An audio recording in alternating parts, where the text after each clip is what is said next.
நாளைய தேவைக்கு என்ன செய்வது என்று கவலையோடு இருக்கும் ஆத்துமாவை இந்த கர்த்தர் உங்களுக்கு சொல்லுவது மத்தேயு 6:34. நாளைக்காக கவலைப்படாதிருங்கள், நாளைய தினம் தன்னுடையவைகளுக்காக கவலைப்படும்.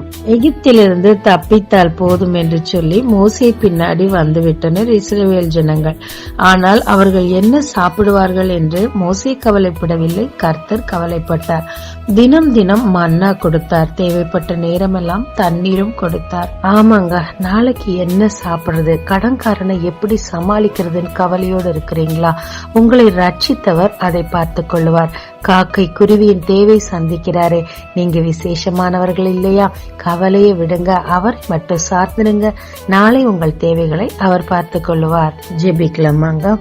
தேவரீர், என் தேவைகளை நீர் பார்த்துக் கொள்வதற்காக நன்றி. என் கவலையை விட்டு உம்மை சார்ந்திருக்க கிருபை தாரும். இயேசு மூலம் பிதாவே, ஆமென். இயேசு கிறிஸ்துவின் நாமத்தில் இந்த நாளில் உங்களை ஆசீர்வதிக்கும் ஜீசஸ் விஷன்.